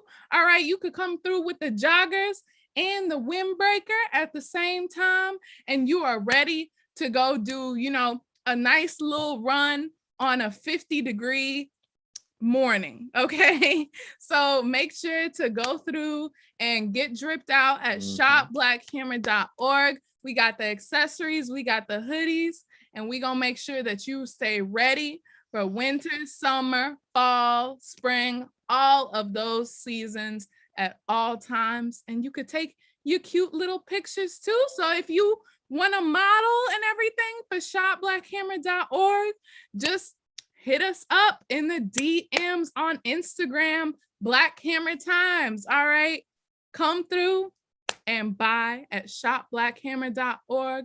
All proceeds going towards making sure that we continue to get these resources for the people on the ground. Again, masks, food, making sure these NOLA trips are successful, getting these tarps to the people. So get dripped out and show up for your people. Laying back. Laying back. Check out that look. I love that jacket. I want the jacket. You know, I be in a place where it get cold. So I want that nice jacket. That's what I would like. Yes. Okay. So yes, go to shopblackhammer.org. You know, these are just the first looks, as Chief Ahmed said. And yes, that swimsuit looking good. It is. It's looking good. In terms of fundraising, we have another $200. Thank you, Quadley. Like, salute for that donation. We are appreciative of it. And so we're actually going to move now to our defense officer, Chief Sundiata is going to be talking to us a little bit about how outreach has been going and how we have been doing stuff on the ground, which is now through our defense apparatus and defense office. So Chief Sundiata, land back, talk to us a little bit about outreach. Land back, absolutely. It is my pleasure, Chief Oju, to talk to y'all about the work that we do on the ground. As you can see across the globe, right? Here in ATL, we holding it down, but also shout out to our Kenya chapter for putting the people out there, putting the revolutionaries out there in the midst of the masses consistently. We've been doing a couple things for outreach, you know, some light, we get into the routine, right? You know, every Friday morning, get up bright and early, 5 a.m., you know, just like the colonized masses have to in order to make their commute to work, because they got to work for the crumbs that we are able to get from this colony, right? That we're able to slave away for, because we got to get up that early, right? So we get up that early too. We meet them on the train, as you can see in some of these pictures, right? And we give them a taste of revolution, right? We give them a taste of comfort, right? We give them a taste of family, of their people on the train in the form of a flyer and a care package, right? With a granola bar, a water bottle, a bar of soap, right? And then the look on the people's face whenever they realize you ain't selling nothing but revolution, and it's free 99. All you're doing is giving them, right? Giving them resources, right? Giving them a solution to the problems that they face, making that day, which has already started off real crappy because they up at 5 a.m. on a dirty train, right? Making that day a little bit better. It's everything in the world. And then, of course, you can see the pictures here as well, because, you know, Friday, that's nice, right? You get up in the morning, you're able to serve the people on MARTA, get back, you know, do some work for the rest of the day. And then Saturday morning, we ain't sleeping in. Never sleeping in. Saturday morning, we getting up. We spending about 10 hours, right? We going from 10 a.m. to 8 p.m., right? On the in front of Seven Nanda in Little 5 Points, right here in Atlanta, Georgia. If you don't know, Little 5 Points, a little community. They got some cute stores, I guess, right? They got this one store that it pretends to be a community-owned co-op, a natural health food store, but is in reality a den for abusers, for neo-colonial sellouts, for the petty bourgeoisie to harbor an alleged serial rapist for 11 years. And you can see in some of these pictures we out here posted with, you know, some new members of Black Hammer. Shout out the Purple Days crew, Nick, Olivia, and Denise. Y'all are so real, and we appreciate y'all so much for having us, giving us the opportunity to stand in solidarity, stand in unity with y'all in front of that store. And we stand in front of that store and we let the people know, right? We inform the community of exactly who these people are. This building right here, you may think it's a nice little Black-owned co-op where you can go and get your kombucha and your sea moss jelly, but really the money that you're giving to them is getting given to employees who abuse and harass and threaten survivors of sexual abuse and assault, right? Money that has been given to this man, Mike Trapp, who has actually committed over 100 counts, allegedly committed over 100 counts of sexual assault and rape Mm. and infecting people unknowingly with STIs and STDs, right? So it's really important that we come out on MARTA, right? We serve our community in the morning on Friday, and then we defend our community, right? We defend the most marginalized of our colonized people, right? Our African trans siblings from abuse, right? From neocolonialism in its purest form. Mm-hmm. And then, you know, we also take some time to go and meet the people at night, right? We got some pics at night. We be going out to the clubs, right? We be going out to Black Gay Pride. Shout out all the people who we met at Black Gay Pride just a little while ago, turning up. You know, we saw some celebrities there, but mainly we was there to show the people that, hey, we all understand, and all the people of Black Gay Pride understand the contradiction of colonialism, and our outreach there is intended to inform them of the solution to that contradiction. I could go on and on and on about outreach. As it's obvious to see, we are growing up from the ground because we realize that a lot of these internet revolutionaries, you know, we would call them internet gangsters, but they ain't even pretending to be gangsters. Internet revolutionaries that like to sit on the Zoom screen ain't really cut out for this. So we said, we got to go to the streets. Mm-hmm. We got to go to the streets. We got to go to MARTA. We got to go in front of these stores. We got to go to the club, because that is where the individuals who will form the collective, the colonized proletariat, who will eventually achieve this revolution, achieve their liberation, that's where they are. They ain't in no high rise, right? They ain't in no college campus dorm room, right? They're on the streets, and that's where we're getting our membership from. So shout out all the people we met on the streets who are in here today, right? Shout out to all the people we are gonna meet this Friday, Saturday, and Sunday. And just know, if you in an area where there's colonized people, you're going to meet some hammers very soon. They're going to be popping up around you, making sure you are served, making sure you are organized, and eventually making sure y'all free. Laying back. Laying back. Laying back. And, you know, we are always on the ground doing work with people on the ground. That's what we're recruiting from now, right? That's the change that we had to have, just like Chief Sunyata said. And we are having events on the ground that do this work. And so one of them was the California chapter, who just had their chill drill. And so, Chief Afeni, tell us a little bit about the chill drill, how it went, what did it mean for the California chapter? Land back, land back. Let me introduce myself. I did not do that earlier. I'm Chief Afeni. I'm representing Africa and the poor and working class. You know, I she, her pronouns, and I am the chief of the California chapter.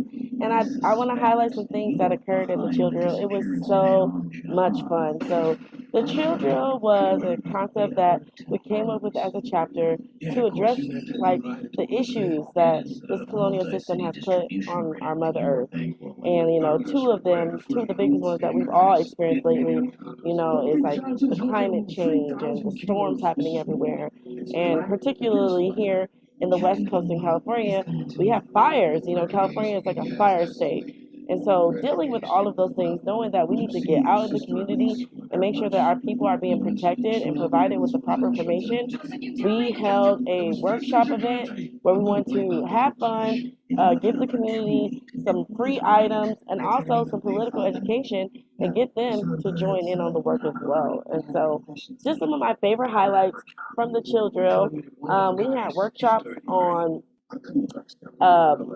like heat-related illnesses, which all of the materials that we use were provided to us by the Ministry of People's Affairs. And so just a huge shout out to them and the Natural Events Preparedness Committee, the NEPC. Look at me remembering these acronyms. Woo! And the people really loved that information. It was so informative. We had like, it's not just about getting out there and just talking to people, but having them have something material that they too can pass out to their family members and things like that. And then we also especially touched on this coronavirus. We talked about this new Delta variant and what it's going to have affecting our communities, especially with our babies going back to school and things like that. And we talked about, you know, the organization as a whole and how this work is not something that like we're not super people, that you can do this too. And we had a lot of people who were interested. We had people join at the chill drill. One of our most favorite things is definitely just the support that we got from the community. We did it in the hood. We did it in Compton. You know, one of the places that this colonial news system was like, it's the most dangerous, one of the most dangerous cities in America. And I'm like, yeah, because you made it that way. They stole all of our resources. Like, what do they, yeah. And so we were just there showing that we can gather in a community and have a good time. People were dancing. We had the babies there. They were doing artwork. We had prizes and raffles provided to us from other community organizations, such as it was the Compton Activists, which is like a really popular uh, blogger here in California. But they did provide some free stuff that we could give out to the community, and the community loves free stuff. We also made sure to give out free organic food. That was really important to us. I am poor, and so like I have utilized the sources of these colonial states like food giveaways and food banks, and a lot of their food that, especially recently during this pandemic, is expired, it's spoiled, it's things that you have to eat that day. And so we wanted to make a difference that if we're going to be giving out food to our people, we want to give them the best. So everything that we gave out was organic food, and the community really loved that. They really responded to it. We had a workshop by another community member, Slim the Hood Survivalist, and it was like hands-on, and the community really, really loved that. They like, stole the show with their. It was like almost like a science experiment. The babies was really involved, and so and we had enough resources that were given to us by the community as well that we were able to do outreach the next day at the train stations and give out more food, more masks. We gave out over 250 pieces of PPE, over 200 articles of clothing, and we fed at least 50 people. And so we want to continue to do this kind of work. We want to have this in several different communities here in California because we know California is huge and we want to replicate this all over. It was a lot of fun. And like I said, the community responded to it. They showed up, they showed out, and they trusted us and they were really receptive. And, we got members, we got donations, and we made some really good connections, especially with the event holder space. They were just really impressed with the work that we're doing. They really support Black Hammer. They allowed us to use their space free of charge. Like they donated that time slot, which was a big day. It's like a holiday weekend that they could have used it to make like money and stuff, and they didn't. They wanted to support the work that we are doing here, Hammers. And so, like, just know that the community sees you, they recognize us, they respect us, and they love the work that we're doing, and it really showed in the support that they gave us. So, yeah, it was just super exciting, and it was just like when you hear about revolutionaries going into the community, we weren't going into community, we live there. This is where we live, and so we were more like introducing them to us, and they loved it, and so we're gonna be doing more stuff like that, and they're ready to go. People's ready to go. They see the contradiction, and they know that they have the solution. That it just takes an organization like this to give them the apparatus to put those solutions into a material reality. So yeah, that was what it was. Get back, yes. Thank you, Chief Fady. Yes, that was it's beautiful to see what the California chapter did on the ground and did so successfully and did so in a way that like showed the true unity of colonized people. You had all kinds of colonized people coming together to not just give resources, but to give knowledge, to teach people so that they could the thing again, just in case there's the time they don't run into Black Hammer again, at least they have something to help organize themselves to keep themselves safe, right? But no, Black Hammer is always going to be there because Black Hammer is in the community. The chapter is in the community. I love that we're going to be doing it all over California because yes, there's a lot of colonized people. It's a big state. It's a big state. So yes, salute to you, Chief of Fady, salute to the California chapter. And if you are a member and want to keep doing things like this, or you're not a member yet, you want to join, you can go to blackhammer.org/join. But you can also go to our membership boot camp. It's upcoming. If you are a new member, you are about to get it because you are going to have to now learn how to do things like the California chapter does. You're going to have to learn how to do things like Cadre Chiefs do. You have to learn how to be a revolutionary that works for the people. And so stay tuned for a 3-month boot camp for new members. And work is not bad. Labor isn't bad. And so We're going to learn how to be soldiers for the people. Being a soldier for the people is what every revolutionary organization is aiming to be. For instance, in the Communist Party of China, the People's Liberation Army is the group of people helping people get food, teaching people they're all soldiers. And so, yes, we're going to keep fundraising. And we're going to get Chief Amalicha to tell us a little bit more about how we can support the work on the ground and how we could get more resources to people on the ground.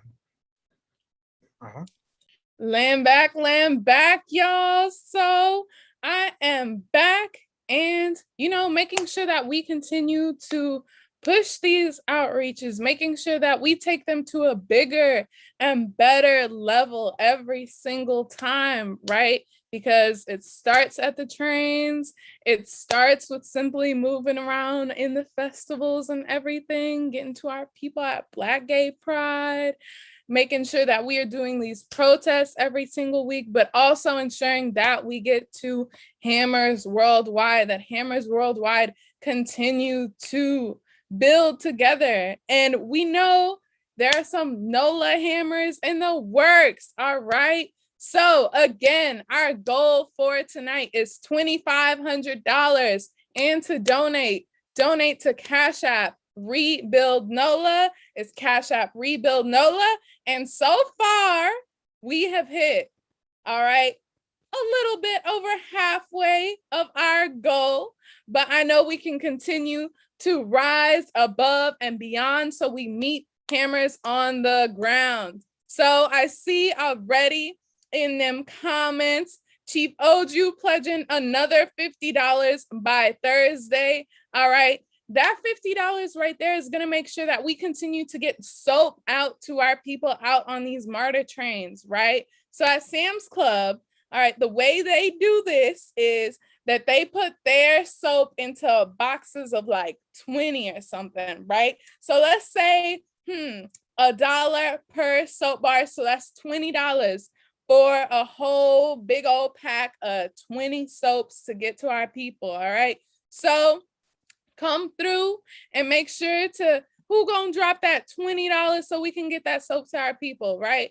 Because we already know that this colonial job system, barely allows and gives our people time to take a shower, to have breakfast before they leave in the morning. So they got to make a stop somewhere on the way to make sure, they freshened up and everything. So we got to make sure that our people get that access to a soap bar, that they get access to that water because they forgot their water bottle at home, right?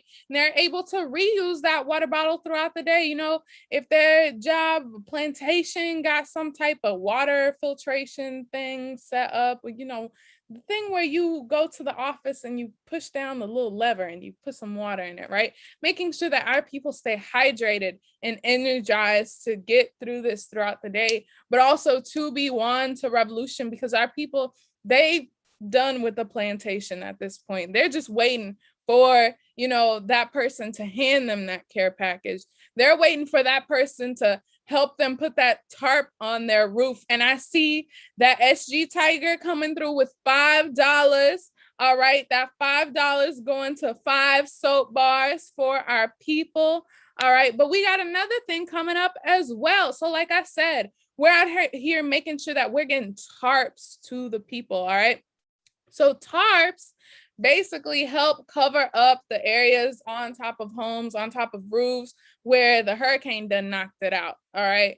And without, a bit of a roof, people are experiencing, leakage of water, dirty water into their homes, all right? And this is toxic to families in every single way. So a tarp, all right, let's say a 20 by 30 tarp is about $26. All right, so who gonna get a whole tarp for our people? And mind you, there are thousands of homes that have lost their roofs, all right? And so we gotta make sure that we getting all them tarps for our people out here. So who got $26 for me in the comments? All right, I see Red got another $500. Okay.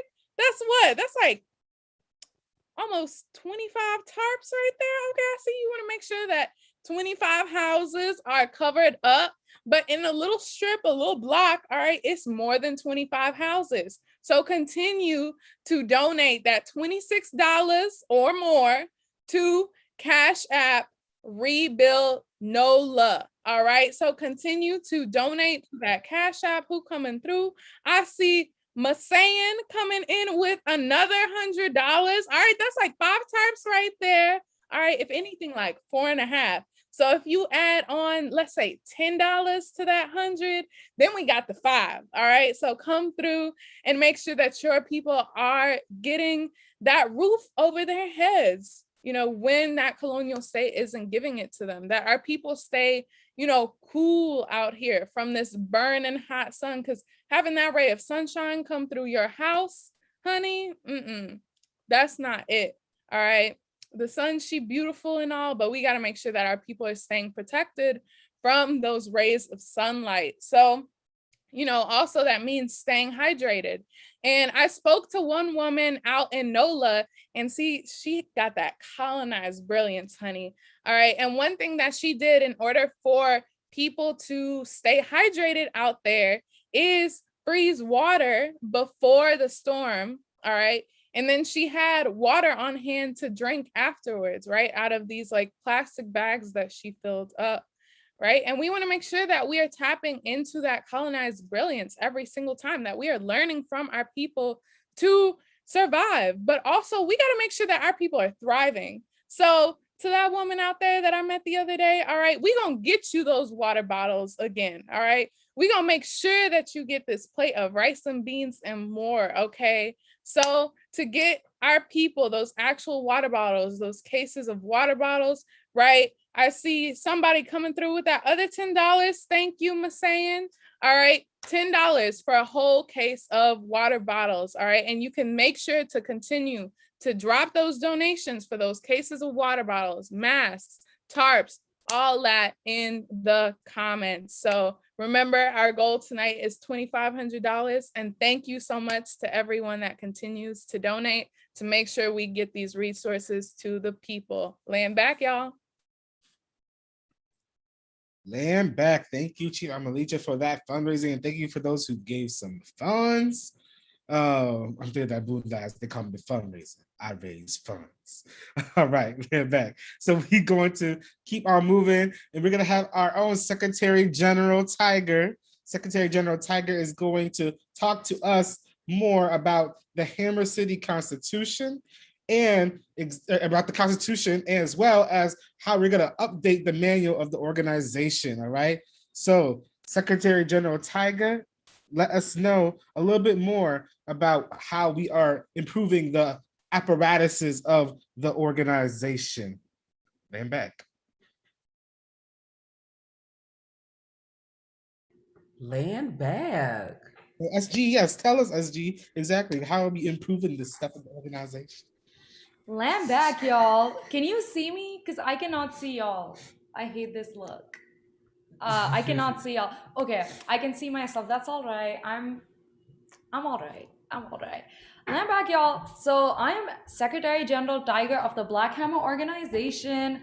You know, I represent the colonized nation of India. Oh my God, CIC is leaving me at this crucial time. You know, they think, you know, as they say the bird is ready to leave the nest. And so they left me. Land back, y'all. Again, so I am SG Tiger, repping the colonized nation of India, or, you know, just all of South Asia if we don't believe in borders. I represent the petty bourgeoisie class, you know, but in the process of committing class suicide, which is why I be donating. And finally, I use he, him, and they, them pronouns. Hashtag he, they, gang. But I am here to talk about something really, really important, y'all. Our organization has been through so many changes in the past 2 years. Yet one thing that remained unchanged was our manual. Yeah, exactly, CIC. Exactly. I don't know if you heard that squeal from our CIC, but that's really how it was. Like, I remember joining the organization, and by the time I joined the organization, the manual was already outdated because a lot of the things that I looked for in the manual didn't exist. There were other processes that were there. It wasn't like there weren't processes. It's just that, those processes hadn't been incorporated. And previous secretary generals, of this organization did not think that it was, important that new members know how the organization works. And so we got stuck there. However, once I came into this position, I was told, like, this is the thing we need to work on. Our members need to know what kind of organization they're in. We need to have a manual and a constitution, right? So we know exactly, what are the principles that we abide by in everything that we do? What is the guiding force of this organization? And so I got together, with my amazing Secretary General's office. Shout out to the SGO.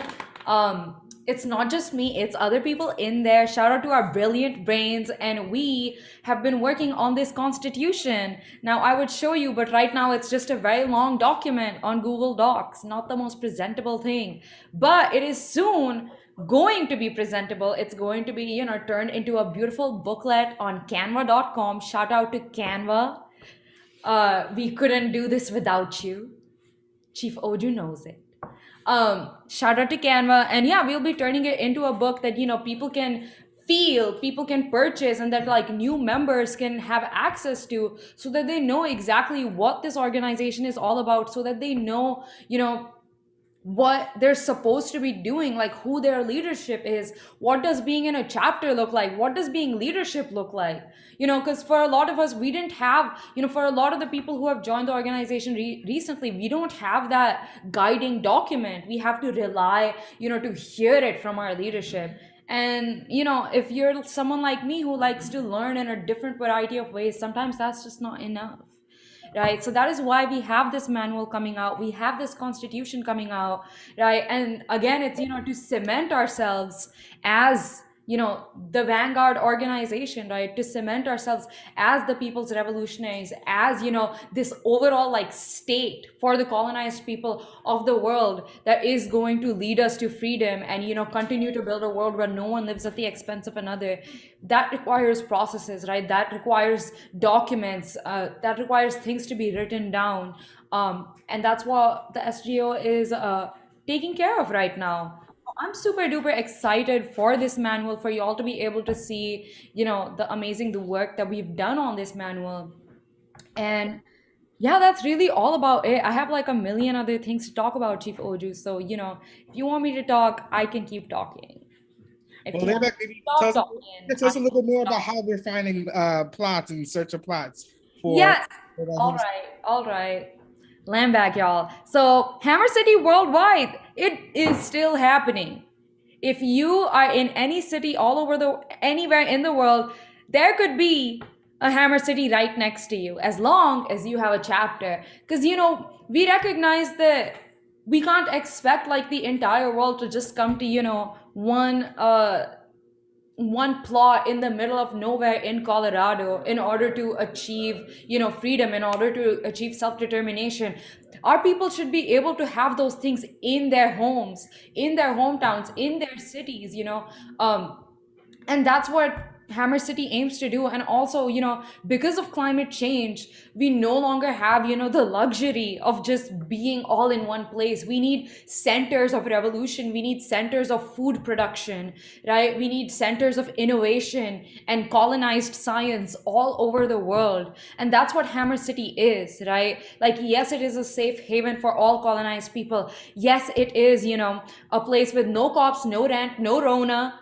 But it is also so much more, right? It is the city that is tasked with, forwarding colonized civilization, right? Because that's something that colonialism has stopped. It has stalled the growth of our civilization, right? Of our ability to develop for ourselves. the forwarding of our societies. And that's what Hammer City is. And we want that search to be all over the world in every chapter, from Louisiana to California to Nigeria to Kenya to Gambia, to all our chapters in Asia, in Europe. Like wherever there's colonized people, there's going to be a Hammer City, right? Because all these contradictions that Hammer City aims to tackle, right? Coronavirus, rent, the police, like all of these contradictions are global, right? So why shouldn't Hammer Cities be global? And that's what we're doing. And our chapters currently are working on looking at land, in their areas, which is good for growing food, which is going to be relatively safe from the colonial climate crisis, right? And we are doing that here in the Atlanta chapter, right? So watch out for ATL Hammer City. It's gonna be like a Young Thug Slime City, but a little less slimy. As much as I love slime, I don't know how I feel about living in a city filled with slime. If it's not going to be filled with slime, Young Thug, you should hit me up right now. I might take your city. But land back, y'all. That's what we are up to in this organization, building Hammer Cities worldwide, having constitutions and manuals that can be utilized in these Hammer Cities worldwide, because we are not anarchistic. Our cities are going to have constitutions and governments, and processes. As much as, the liberals and the anarchists hate it, we know that no colonized people in history have achieved freedom through liberalism and anarchism. It comes through processes, through manuals, through organizations, through having the strict political line. And that's what Black Hammer is all about. What's next, Chief Oju? Land back. What's next is our very own Minister of Defense, Charlotte, is going to tell us a little bit more about what defense has been doing to make sure that we are safe as hammers, and exactly during this time, what defense has done to push forward our victories and push forward our work, including Hammer Defenders. So, Ooh. Minister of Defense, Charlotte, please tell us Charlotte. Oh my God, he's so fucking tall. Thank you. Lamb back, y'all. So as you all have been made aware, I am Minister of Defense Charlotte, and us hammers, the defense office is working on a couple things, especially in the training and recruitment, in order to get the people's army up and running. And that's not just with the people in defense. It has to do with every single comrade, and that's why we're bringing you these defense classes that are not only live on Facebook but live on YouTube. And here you can see some of our amazing hammers giving these classes. Look at Corporal Coatley right there with those squats. Shout out to Coatley and those strong thighs. Now in here you see our Chief of Training and Recruitment, Chief Sundiata, giving us some amazing calisthenic classes, and also that amazing 5-star Kung Fu class. Y'all better pull through for those classes as well. It's really gonna forge your body and give you that self-determination that we always talk about in order to be at your best and defend yourself when the time comes, because the time will come for us hammers. Look at that. I love my hammers. I love my defense hammers. Hey. They're just in awe of just how well the defense team trains themselves. And that's something that we as hammers are going to have to keep on working toward. We have to keep on working toward making sure that we are fully capable as soldiers of the people. And of course, we all get come with contradictions. Some people come with all the skills they need. Some people don't come with all the skills they need, right? And sometimes people need to work on their bodies and some people don't have to, right? But we all got to still push ourselves to be the best soldiers we can for the people, right? And that's what this work of defense is doing. And so make sure you're catching the Hammer Defenders classes on YouTube, making this accessible to the people so all the people can become the soldiers they need to be, whether or not they're in the organization, because when the revolution comes, we're going to need as many of our people ready as possible. All right, so land back. So we're going to have one more fundraising call from our Chief Amalicha to do our big final push to make sure that we get these resources for New Orleans so they can not just hit our goal, but smash our goal. All right, so Chief Amalicha, go ahead and do your thing. Land back. Land back. So guess what, y'all?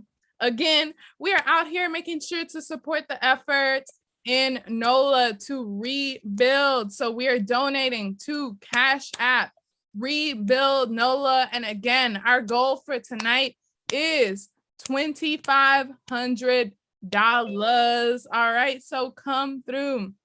And I want to give y'all a little understanding of where we are at currently in terms of raising resources in order to make sure that we are reaching these people on the ground. And can I get a little drum roll, please? We so far have raised $2,620. Okay. Yes, land back and salute to everyone that is out here donating. But we got to make sure to continue to get those donations in, all right? Because, honey, these resources have to reach thousands of people, all right? And getting packs of thousands of masks to people, getting packs of thousands of granola bars, water, soap, and whatnot to the people, you know, es costoso.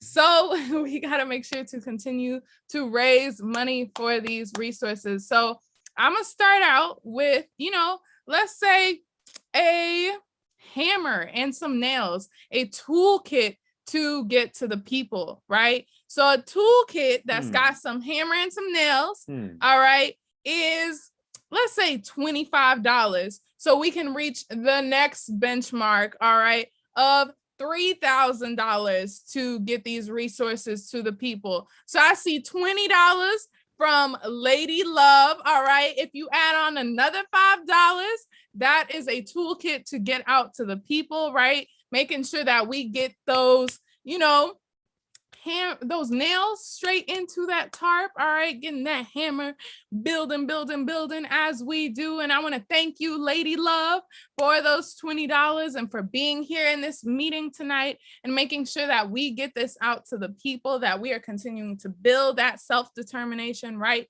Them being able to build for themselves when, you know, we should not be having to live at the expense of another, having to live because the government is choosing when we should turn on and turn off the lights for the next day, right? Because that's another thing, right? Is that the government is the one that be turning on and turning off the power for the people. They are the ones that choose to do so. But our people should, you know, take back that power for themselves, rebuild their own houses, make their own power sources. And that is what we are doing through these hammer cities worldwide, right? Is making sure that we are the ones that choose when the water turns on and when it turns off, choosing when the gas goes on and goes out, when we can cook our own food, when we can build our own food, and where we can, you know, grow that food. So I see somebody else, come on through. I see, okay, Chief Sundiata with another $25 in order to make sure that we continue to get these resources, all right? So that means we are real close to $2,700 at this point, all right? But we want to make sure to hit that 3,000 to continue to keep moving forward for our people. So like I see Chief Oju, another one, you came through with another $50. Okay, so that means we hit that 2,700 right then and there. So remember to continue donating to Cash App Rebuild NOLA, okay? Because we as hammers, we not only destroy, okay, the sellouts, all right, these receipts done, let them, you know, done laid it all out for them and everything, right? Because they're not doing anything. Right? They are organizing to do nothing while hammers are organizing to build with the people, right? And so we have to make sure that our people are getting those hammers and nails, that they are getting those tarps, right? That they are also getting trained in understanding how to put up the tarps, right? How to stay cool during a time where this heat wave is hitting like crazy, honey, right? Our MPA is coming through with a whole layout of trainings, defense coming out, making sure that people understand how to also, you know, get up on them roofs if they need to, right? Making sure that they stay safe and understand survival tactics out here. Economic development, letting our people know how they should be out here fundraising as well, making sure, again, building that self-determination and understanding how they can also get those resources. So, as you know, we will continue to be out here for our people as many times as we need to be, all right, so that they can get stronger as, you know, not only the masses of colonized, poor, and working class people, you know, that strength, that brilliance that they already have, but also becoming revolutionaries, because our ancestors meant for us to continue building this world, to continue smashing the heck out of colonialism. And we know that the people in NOLA are definitely finna do it. So remember to keep donating to Cash App Rebuild NOLA. And our new goal is $3,000. So come through and land back. Land back, yes. Keep on donating, and make sure you're donating to our new Cash App, hashtag Rebuild NOLA. All right. So we want to thank you all for coming to this live meeting. Thank you all for sticking through it, because we have to see not just the trees, but the forest, as Mao says. We can't just see the singular things that happen that are, for instance, a Fed coming into the work. We can't just see only one victory. We have to see the forest. We have to see the entirety of what is in front of us. And once we see the entirety of what's in front of us, then we can make true objective steps to helping and serving and liberating the people. And so I hope today that you were able to see the forest, see everything that has happened in this short amount of time. Look at the work that has been done in such a short amount of time by people dedicated to their people. And so if you want to be a part of this, join at blackhammer.org/join. But otherwise, I'm going to ask some people here for a nice, good old land back. So you could unmute and give a nice, good land back. All right. Land back. Land back. Land back.